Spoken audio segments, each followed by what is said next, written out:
Hi guys, this is just a continuation from the last video that you guys saw. I just wanted to basically outline a couple of awesome features that the Gelande 2 RC4WD D90 has.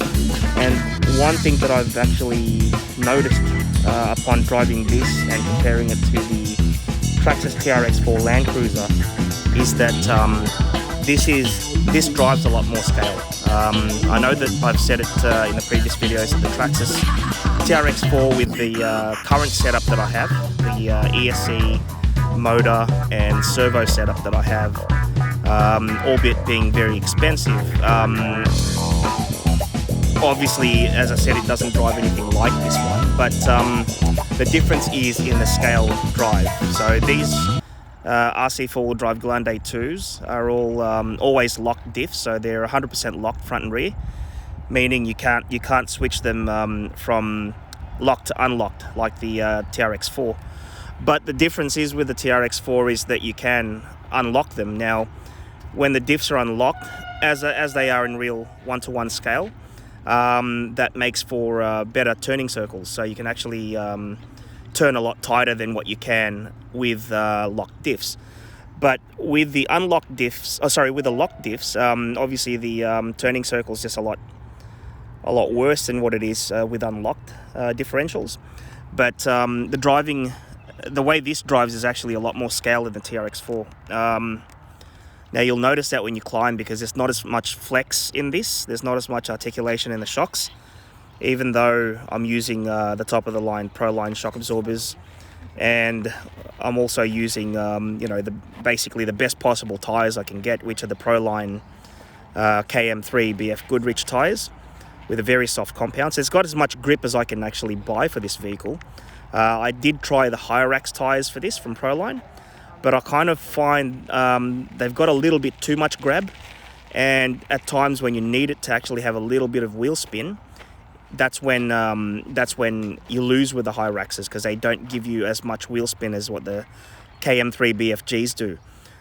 In saying that though, it's obviously personal preference as to your driving style, but as you can see here, the way it's actually climbing, if you have good modulation and good control of your crawler while it's climbing, you can have a lot of fun just watching it do what even real four-wheel drives do, which is climb steep angles like this. Like I'm on around about a 25-degree uphill incline that now goes on to a 38-degree uphill incline on this little bit of hill there. But as you can see there, with the right amount of front end weight, so I've got around about 600 grams of front end weight. That's including the weight that I put on the front tires. It enables me to climb inclines that are above 35 degrees. So I just wanted to outline those things for you guys. I know it's a short video, and I know you've seen this track before. I am trying to find new tracks to actually crawl for you guys, to give you better content. But the reason I keep coming back here to test these rigs, because this is the first real test that I've done with the Gelande 2. And I know I'm late to the game because these have been around for so long now, and a lot of people have already tested them to their wits. But hey, I'm new to this hobby, and this is the reason why I do this, is for the people that are new to this hobby like I am. So now the downhill part, I'm not throttling up or down or anything like that. I'm letting the crawler actually freewheel. Yep, there we go. So the Hobbywing Quick Run Fusion does have a system where you can actually turn off the drag brake, and that's what I've done in this case. So it's actually freewheeling pretty much all the way down. So the best thing about the freewheeling portion of it is that you can actually have a controlled descent. It's like having a crawler gear in a real one-to-one scale crawler. The difference is being with this is, of course, it's an electric motor versus a gasoline motor. But as you can see there, I'm not touching the brakes, I'm not touching the throttle in any way, shape or form. It just basically went down by itself. So the best thing about that, if those of you that own real four-wheel drives, and those that have fairly new four-wheel drives that are kitted out with or optioned up with hill descent control, that's what this basically does. So taking off the, actually I didn't turn off the drag brake completely. It's on setting number 2 to give me the least amount of drag brake possible. And the best thing about that is it enables you to actually have a scale crawl up, a scale descent. So without actually touching your throttle or touching the brakes, it enables you to modulate as much as, as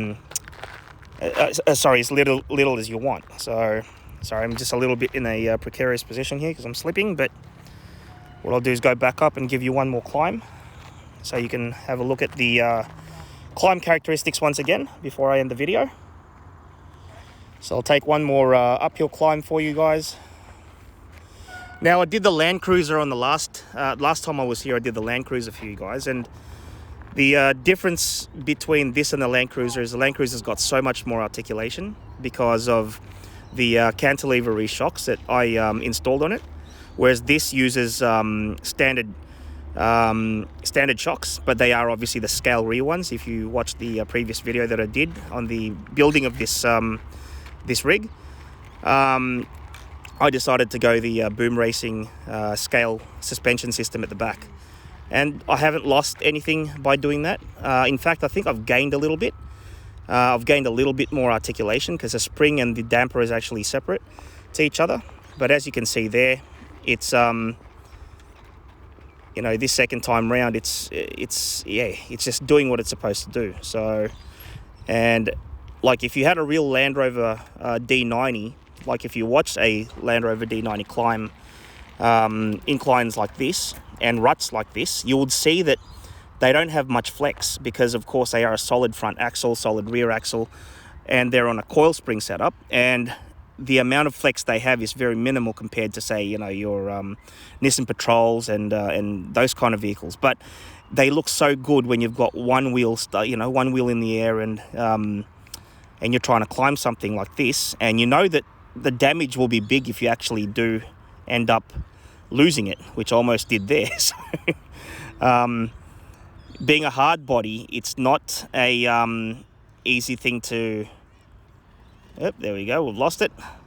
So I'm going to end this video here, guys, but because I'm going to have to go back down and get it, and it's hard to record and actually try and climb down this slippery slope. But hopefully that's given you a little bit of an insight on how this does go, and with a little bit more driving, I'm sure I can better my driving skills with the Gelande too.